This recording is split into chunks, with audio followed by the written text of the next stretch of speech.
suis en vacances dans un camping à Saint-Gilles-Croix-de-Vie. Donc voilà, donc je me suis installée dans la voiture pour avoir un minimum d'intimité. Donc je vais mettre le truc dans la voiture. Voilà. Puis je vais essayer de faire ça voilà, correctement.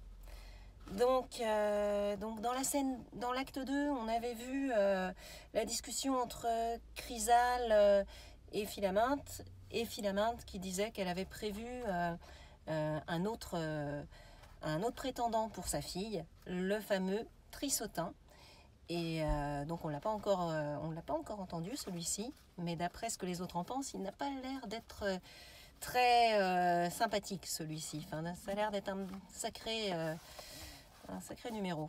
Enfin voilà, pas très, un petit peu fourbe on va dire. Donc voilà, donc acte 3, scène 1, Philaminte, Armande, Bélise, Trissotin et Lépine. Voilà, donc Philaminte. Ah, mettons-nous ici pour écouter à l'aise. Ces vers que mot à mot, il est besoin qu'on pèse. Je brûle de les voir, et l'on s'en meurt chez nous. Ce sont charmes pour moi que ce qui part de vous. Se met une douceur à nul autre pareille. Ce sont repas friands qu'on donne à mon oreille. Ne faites point languir de si pressants désirs. Dépêchez, faites tôt et hâtez nos plaisirs.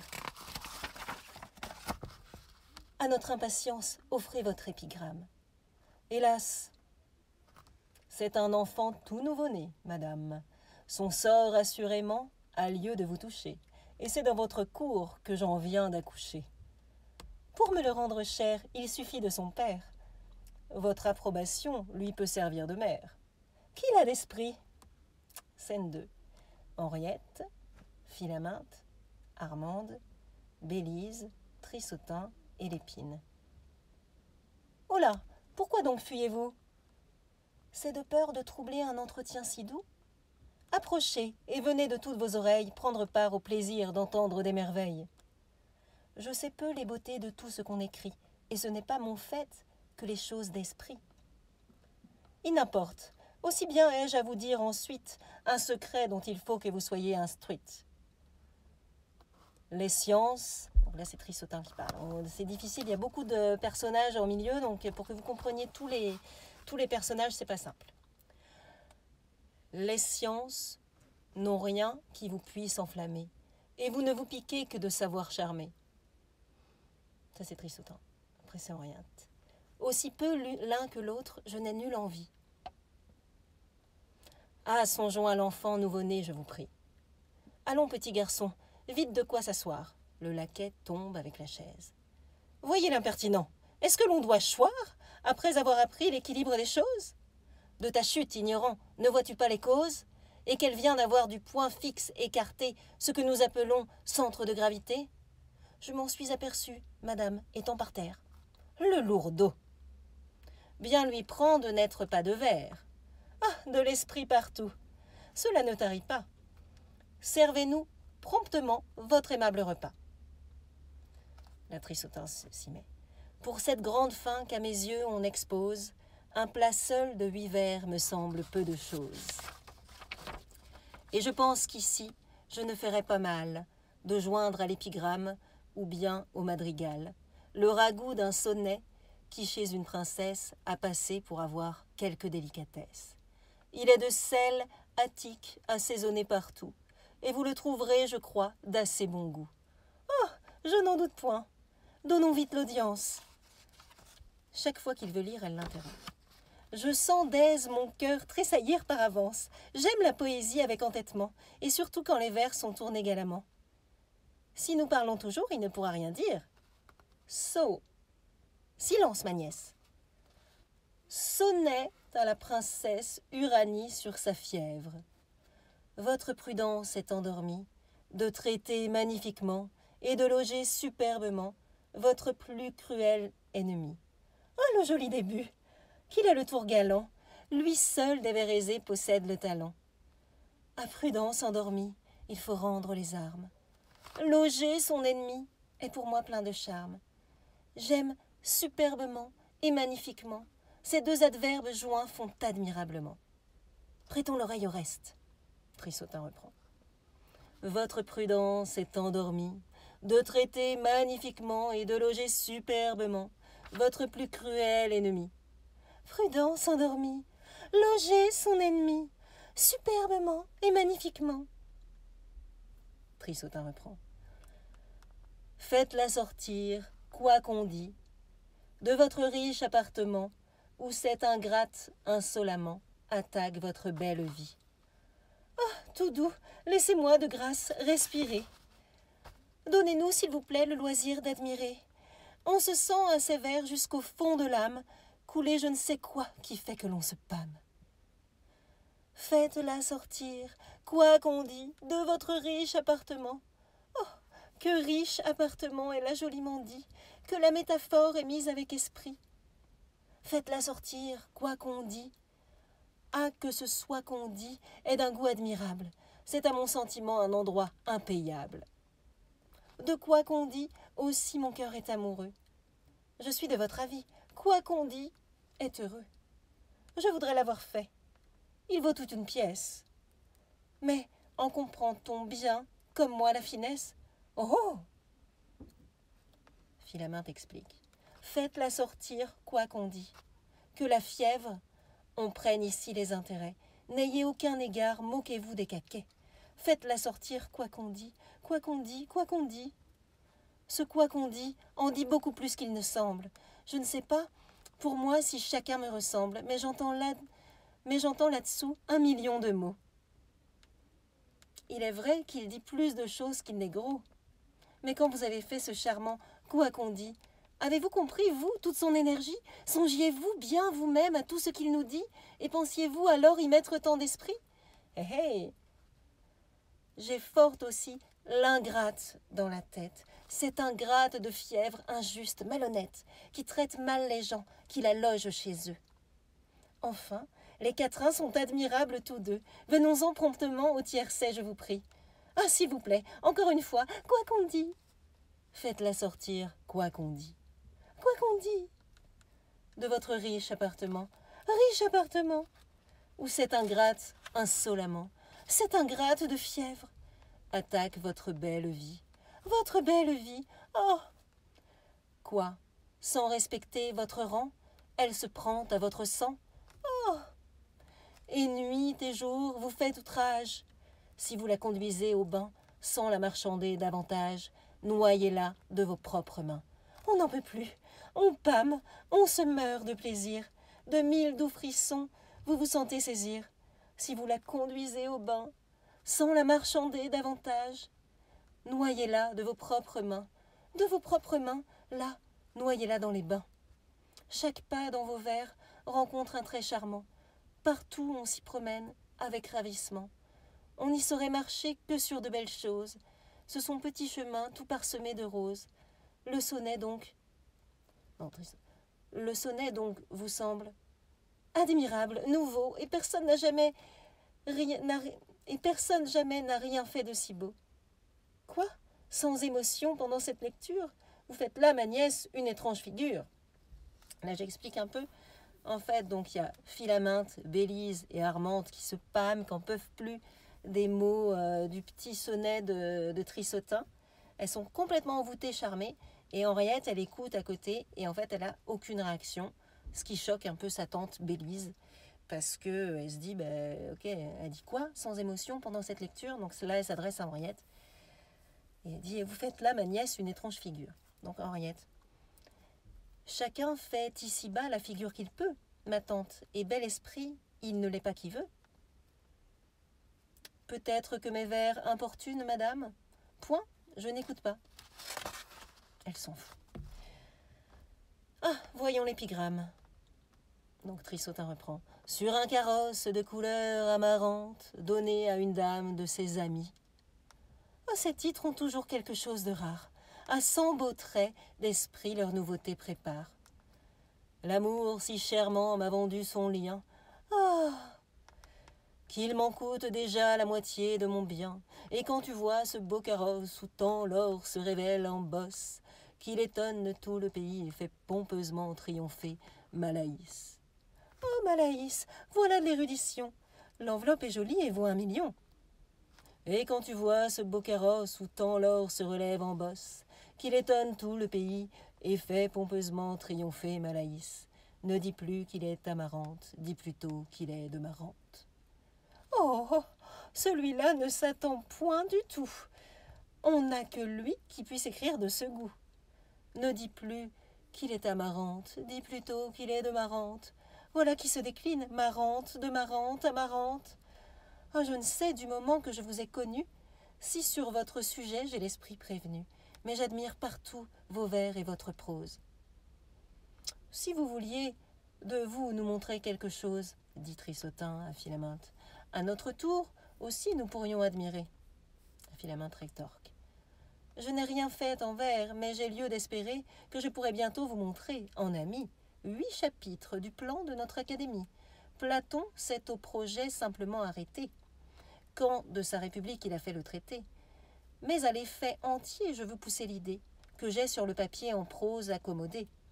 Car enfin, je me sens un étrange dépit, du tort que l'on nous fait du côté de l'esprit, et je veux nous venger toutes tant que nous sommes, de cette indigne classe où nous rangent les hommes, de borner nos talents à des futilités et nous fermer la porte aux sublimes clartés. C'est faire à notre sexe une trop grande offense de n'étendre l'effort de notre intelligence qu'à juger d'une jupe et de l'air d'un manteau, ou des beautés d'un point ou d'un brocart nouveau. Il faut se relever de ce honteux partage et mettre hautement notre esprit hors de page. Bon, ça, ce qu'elle dit, c'est quand même vrai. Il faut quand même que les femmes, elles ont envie de montrer qu'elles sont intelligentes et pas juste à porter des robes et des froufrous. Enfin, voilà. Donc là, Trissotin reprend. Pour les dames, on sait mon respect en tout lieu. Et si je rends hommage au brillant de leurs yeux, de leur esprit aussi, j'honore les lumières. Philaminte. Le sexe aussi vous rend justice en ces matières. Mais nous voulons montrer à de certains esprits, dont l'orgueilleux savoir nous traite avec mépris, que de science aussi les femmes sont meublées, qu'on peut faire comme eux de doctes assemblées, conduites en cela par des ordres meilleurs, qu'on y veut réunir ce qu'on sait par ailleurs, mêler le beau langage et les hautes sciences, découvrir la nature en mille expériences, et sur les questions qu'on pourra proposer, faire entrer chaque secte et n'en point épouser. Trissotin. Je m'attache pour l'ordre au péripathétisme. Philaminte. Pour les abstractions, j'aime le platonisme. Épicure me plaît, ses dogmes sont forts. Je m'accommode assez pour moi des petits corps, mais le vide à souffrir me semble difficile, et je goûte bien mieux la matière subtile. Descartes pour l'aimant donne fort dans mon sens. J'aime ces tourbillons. Moi, ces mondes tombants. Il me tarde de voir notre assemblée ouverte, et de nous signaler par quelques découvertes. On en attend beaucoup de vos vives clartés, et pour vous la nature a peu d'obscurité. Pour moi, sans me flatter, j'en ai fait une, et j'ai vu clairement des hommes dans la lune. Je n'ai point encore vu d'hommes, comme je crois, mais j'ai vu des clochers, tout comme je vous vois. Nous approfondirons ainsi que la physique, grammaire, histoire, vers, morale et politique. La morale a des traits dont mon cœur était pris, et c'était autrefois l'amour des grands esprits. Mais aux stoïciens je donne l'avantage, et je ne trouve rien de si beau que leurs sages. Armande. Pour la langue, on verra dans peu nos règlements, et nous y prétendons faire des remuements. Par une antipathie ou juste ou naturelle, nous avons pris chacune une haine mortelle. Pour un nombre de mots, soit, ou verbe ou non, que mutuellement nous nous abandonnons. Contre eux, nous préparons de mortelles sentences, et nous devons ouvrir nos doctes conférences, par les proscriptions de tous ces mots divers dont nous voulons purger et la prose et les vers. Mais le plus beau projet de notre académie, une entreprise noble et dont je suis ravie, un dessein plein de gloire et qui sera vanté chez tous les beaux esprits de la postérité, c'est le retranchement de ces syllabes sales, qui dans les plus beaux mots produisent des scandales, ces jouets éternels des sots de tous les temps, ces fades lieux communs de nos méchants plaisants, ces sources d'un amas d'équivoques infâmes, dont on vient faire insulte à la pudeur des femmes. Voilà certainement d'admirables projets. Vous verrez nos statuts quand ils seront tous faits. Il ne saurait manquer d'être tous beaux et sages. Nous serons par nos lois les juges des ouvrages, Par nos lois, prose et vers, tout nous sera soumis.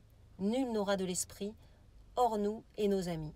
Nous chercherons partout à trouver à redire, et ne verrons que nous qui sachent bien écrire. Et ne verrons que nous qui sachent bien écrire. Scène 3. Trissotin, Philaminte, Bélise, Armande, Henriette, Vadius et Lépine. Là, ça fait beaucoup de monde. Donc, juste un petit récap là, pour dire qui est Vadius. Vadius, c'est un savant. Lépine, c'est le laquais. Hein. C'est voilà, qui leur amène des petites choses, qui est un peu empoté parfois. Mais voilà. Donc, Lépine commence. Monsieur, un homme est là, qui veut parler à vous. Il est vêtu de noir et parle d'un ton doux. Trissotin. C'est cet ami savant qui m'a fait tant d'instances de lui donner l'honneur de votre connaissance. Philaminte. Pour le faire venir, vous avez tout crédit. Faisons bien les honneurs au moins de notre esprit. Oh là, je vous ai dit en paroles bien claires que j'ai besoin de vous. Henriette qui voulait encore partir. Mais pour quelle affaire? Venez, on va dans peu vous les faire savoir. Trissotin. Voici l'homme qui meurt du désir de vous voir. En vous le produisant, je ne crains point le blâme d'avoir admis chez vous un profane. Madame, il peut tenir son coin parmi de beaux esprits. La main qui le présente en dit assez le prix. Il a des vieux auteurs, la pleine intelligence, et c'est du grec, madame, autant qu'homme de France. Du grec, au ciel, du grec. Il sait du grec, ma sœur. Oh, ma nièce, du grec, quelle douceur. Quoi, monsieur sait du grec? Oh, permettez de grâce, que pour l'amour du grec, monsieur, on vous embrasse. Il les baisse toutes, jusqu'à Henriette qui le refuse. Excusez-moi, monsieur, je n'entends pas le grec. Enfin, c'est Henriette qui dit ça. Paf, et bam, elle casse un peu toutes les émotions. Les autres femmes, toutes savantes, elles sont toutes émoustillées de voir qu'un gars il parle le grec, qu'un gars parle le grec. Et là, Henriette, elle s'en fout pas mal et elle dit excusez-moi, monsieur, je n'entends pas le grec. Ah, voilà, sa mère continue, Philaminte. J'ai pour les livres grecs un merveilleux respect. Vadius, donc le fameux savant. Je crains d'être fâcheux par l'ardeur qui m'engage à vous rendre aujourd'hui, madame, mon hommage, et j'aurais pu troubler quelque docte entretien. Monsieur, avec du grec, on ne peut gâter rien. Au reste, il fait merveille en vers ainsi qu'en prose, et pourrait, s'il voulait, vous montrer quelque chose. Vadius. Le défaut des auteurs dans leur production, c'est d'en tyranniser les conversations, d'être au palais, aux cours, aux ruelles, aux tables, de leurs vers fatigants, lecteurs infatigables. Pour moi, je ne vois rien de plus sot, à mon sens, qu'un auteur qui partout va gueuser des encens, qui des premiers venus, saisissant les oreilles, en fait le plus souvent les martyrs de ses veilles. On ne m'a jamais vu ce fol entêtement, et d'un grec, là-dessus, je suis le sentiment, qui, par un dogme exprès, défend à tous ces sages l'indigne empressement de lire leur ouvrage. Voici de petits vers pour de jeunes amants, sur quoi je voudrais bien n'avoir vos sentiments. Vos vers ont des beautés qui n'ont point tous les autres. Les grâces et Vénus règnent dans tous les vôtres. Vous avez le tour libre et le beau choix des mots. On voit partout chez vous l'ithos et le pathos. Trissotin. Nous avons vu de vous des églogues d'un style qui passe en doux attraits Théocrite et Virgile. Vos odes ont un air noble, galant et doux, qui laisse de bien loin votre Horace après vous. Est-il rien d'amoureux comme vos chansonnettes? Peut-on voir rien d'égal au sonnet que vous faites? Ils se font des tas de compliments. Ouais. Ils s'échangent des petits compliments. Donc Trissotin, rien qui soit plus charmant que vos petits rondeaux. Vadius, rien de si plein d'esprit que tous vos madrigaux. Trissotin, aux ballades surtout, vous êtes admirable. Vadius, et dans les bouts rimés, je vous trouve adorable. Si la France pouvait connaître votre prix, si le siècle rendait justice aux beaux esprits, en carrosse dorée vous iriez par les rues. Vadius, on verrait le public vous dresser des statues. Homme, c'est une ballade, et je veux que tout net vous ment. Là, il s'arrête, vous ment. Trissotin le coupe. Avez-vous vu certains petits sonnets sur la fièvre qui tient la princesse Uranie? Ça, il lui dit, donc Trissotin le lance sur... Là, ils se sont fait plein de compliments. Trissotin le lance sur son propre sonnet qu'il vient de dire aux femmes juste avant, là, sur la princesse d'Uranie, la fièvre, sur la fièvre qui tient la princesse d'Uranie. Et donc il lui demande, est-ce que vous avez entendu parler de ce sonnet-là, sans dire qu'il vient de lui. Et là, Vadius va un petit peu se... Vadius, il dit, oui, hier, il me fut lu dans une compagnie. Trissotin fait comme s'il savait rien. Vous en savez l'auteur? Non, mais je sais fort bien qu'à ne le point flatter, son sonnet ne vaut rien. Bim, il le casse bien, bien fort. Trissotin répond, beaucoup de gens pourtant le trouvent admirable. Cela n'empêche pas qu'il ne soit misérable. Ça, c'est Vadius qui répond ça. Et si vous l'avez vu, vous serez de mon goût.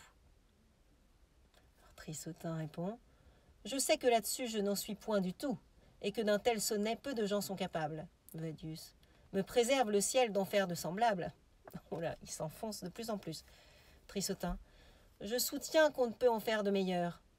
Et ma grande raison, c'est que j'en suis l'auteur. Donc ça, il dévoile, ah, c'est moi l'auteur. Donc Vadius se rend compte qu'il vient de faire une boulette. Voilà, donc Vadius dit, vous? Trissotin, moi. Vadius, je ne sais donc comment se fit l'affaire. Trissotin, c'est qu'on fut malheureux de ne pouvoir vous plaire. Vadius, il faut qu'en écoutant, j'ai eu l'esprit distrait. Il essaie de se rattraper comme il peut. Donc il faut qu'en écoutant, j'ai eu l'esprit distrait, ou bien que le lecteur m'ait gâté le sonnet. Mais laissons ce discours et voyons ma ballade.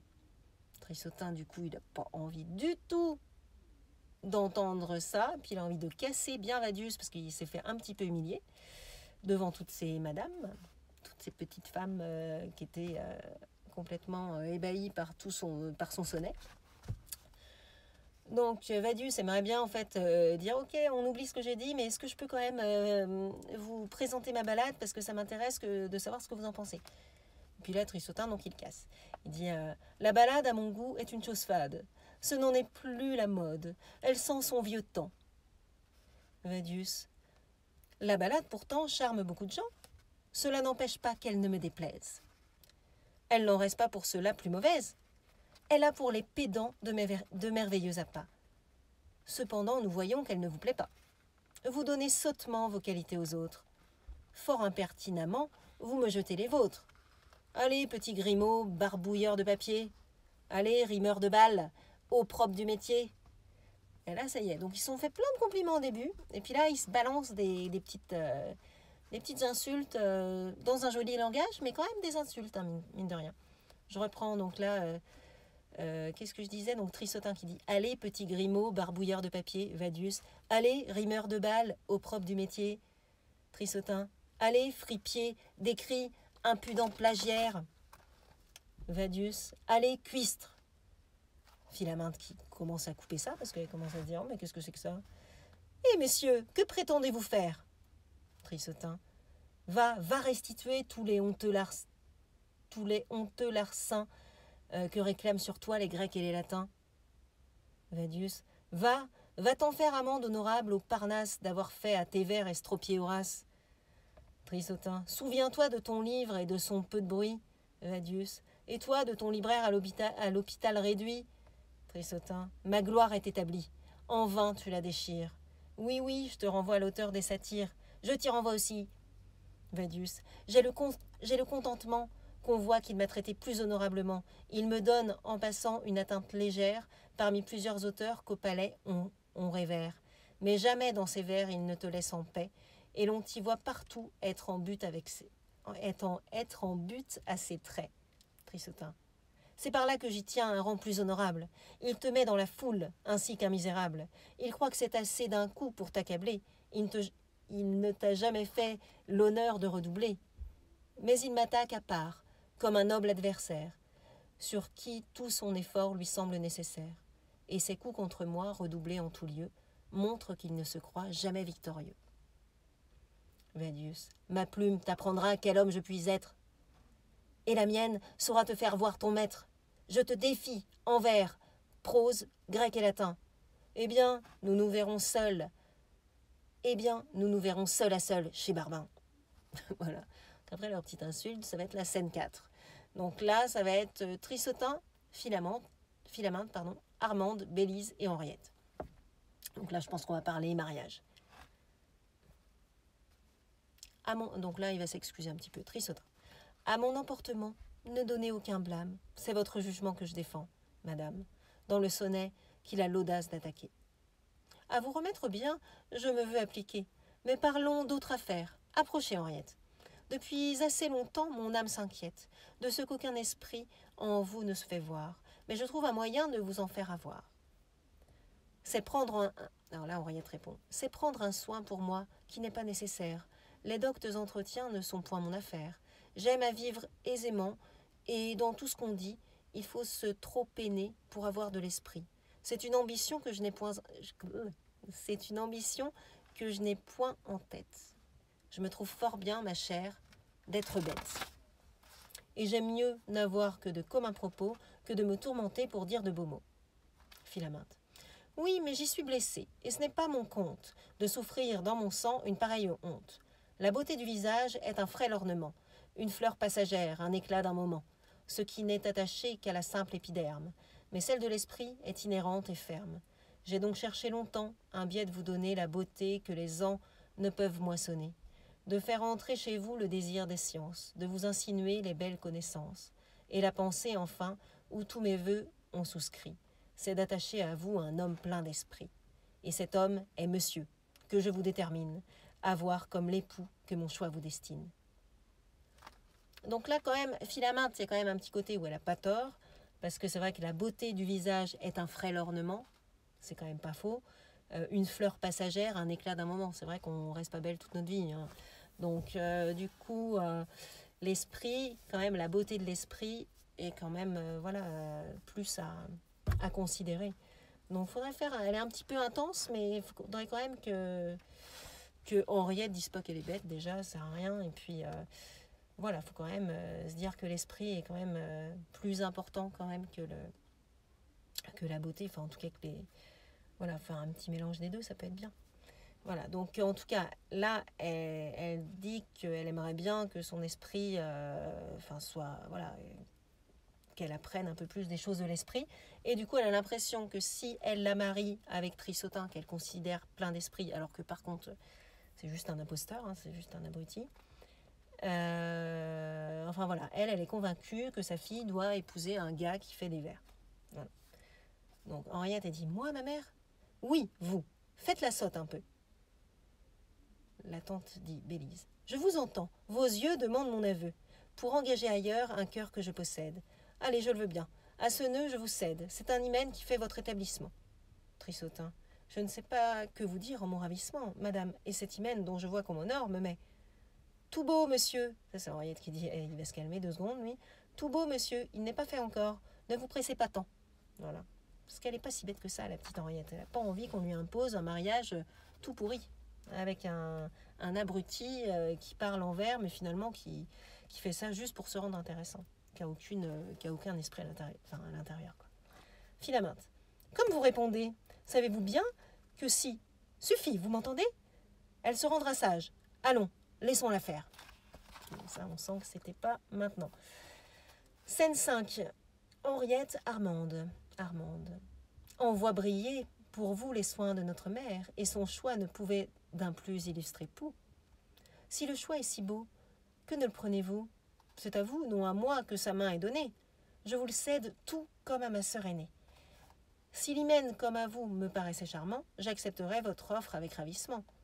Si j'avais comme vous les pédants dans la tête, je pourrais le trouver un parti fort honnête. Cependant, bien qu'ici nos goûts soient différents, nous devons obéir, ma sœur, à nos parents. Une mère a sur nous une entière puissance, et vous croyez en vain par votre résistance. Scène 6, Chrysale, donc le papa quand même, Ariste, le frère du père, Clitandre, le fameux jeune amoureux d'Henriette qui a l'air plutôt sympathique, Henriette et Armande. Allons ma fille, donc là c'est Chrysale qui parle. Allons ma fille, il faut approuver mon dessein. ôtez ce gant, touchez à monsieur dans la main, et le considérez désormais dans votre âme, en homme dont je veux que vous soyez la femme. Voilà. De ce côté, ma sœur, vos penchants sont fort grands. Il nous faut obéir, ma sœur, à nos parents. Un père a sur nos vœux une entière puissance. Une mère a sa part à notre obéissance. Qu'est-ce à dire ? Je dis que j'appréhende fort qu'ici ma mère et vous ne soyez pas d'accord, et c'est un autre époux Taisez-vous, Péronnelle. Allez philosopher tout le saoul avec elle. Et de mes actions, ne vous mêlez en rien. Dites-lui ma pensée et l'avertissez bien qu'elle ne vienne pas m'échauffer les oreilles. Allons vite. Ariste. Fort bien, vous faites des merveilles. Clitandre. Quel transport, quelle joie. Ah, que mon sort est doux. Chrysale. Allons, prenez sa main et passez devant nous. Menez-la dans sa chambre. Ah, les douces caresses. Tenez, mon cœur s'émeut à toute cette tendresse. Cela ragaillardit tout à fait mes vieux jours. Et je me ressouviens de mes jeunes amours. Ah ben là, voilà, on a fini l'acte 3 en fait. Donc voilà, une bonne journée. Bonne journée tout le monde. Et moi, je pense que peut-être faire un petit tour de vélo ou aller à la plage, j'en sais rien. Comment ce truc s'enlève? Comme ça, voilà, petite tente dans les arbres. Hop, c'est joli. Voilà, bonne journée, à bientôt.